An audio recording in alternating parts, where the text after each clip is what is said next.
महाराष्ट्र नांदेड़ के सरकारी अस्पताल में 16 बच्चों समेत 31 लोगों की जान जाने पर कांग्रेस नेता राहुल गांधी ने बीजेपी पर साधा निशाना। कहा, बीजेपी सरकार हजारों करोड़ रुपए अपने प्रचार पर खर्च करती है, मगर बच्चों की दवाइयों के लिए पैसे नहीं।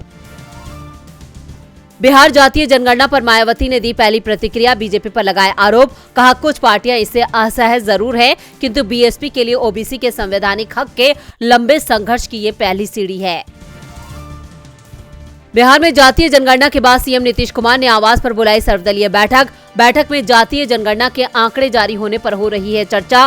राज्य सरकार सभी पार्टियों के सामने रखेगी रिपोर्ट। आर्थिक सर्वेक्षण पर भी की जाएगी चर्चा।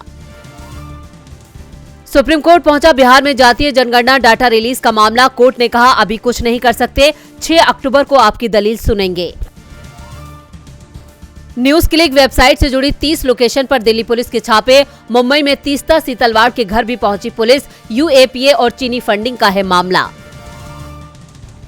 न्यूज क्लिक वेबसाइट पर एक्शन के बाद बोले केंद्रीय मंत्री अनुराग ठाकुर। कहा, जांच एजेंसियां कानूनी दायरे में कार्रवाई करने को स्वतंत्र हैं।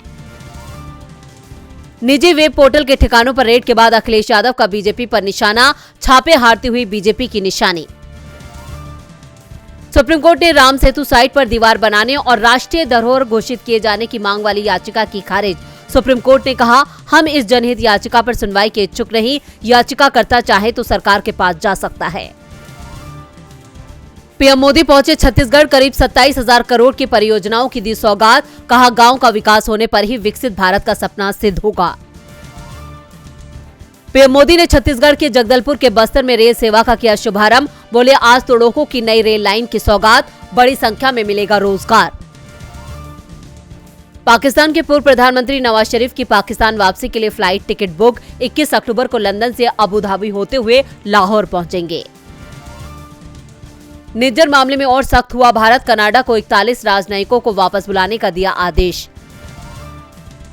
अमेरिकी संसद में 30 सितंबर को पारित हुआ फंडिंग बिल। वोटिंग के दौरान अचानक बजा फायर अलार्म। डेमोक्रेट नेता बोमेन ने अब मानी अपनी गलती। कहा, अनजाने में दब गया था फायर अलार्म।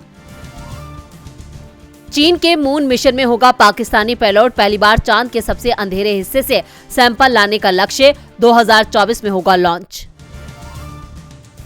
मलेरिया की दूसरी वैक्सीन को WHO की मंजूरी। सीरम इंस्टीट्यूट ऑफ इंडिया हर साल 10 करोड़ डोज बनाएगा। कीमत 166 रुपए। गूगल बना रहा है made in India laptop. CEO सुंदर पिचाई ने की HP के साथ पार्टनरशिप। बोले, छात्रों के लिए सस्ते और सेफ कंप्यूटर तक पहुंच बनाना आसान होगा।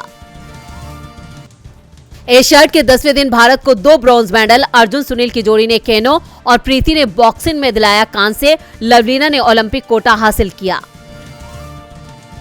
भारतीय क्रिकेट टीम एशियन गेम्स के सेमीफाइनल में क्वार्टर फाइनल में नेपाल को 23 रन से हराया। यशस्वी जायसवाल का शतक। श्रीदेवी की मौत के 5 साल बाद बोले बोनी कपूर, नेचुरल नहीं थी उनकी मौत। दुबई में मुझसे 48 घंटों तक की गई पूछताछ। कौन बनेगा करोड़पति में दिखेंगी रोहतक की बेटी। हॉट सीट पर अमिताभ बच्चन के सवालों का देंगी जवाब। 6 अक्टूबर को आएगा शो।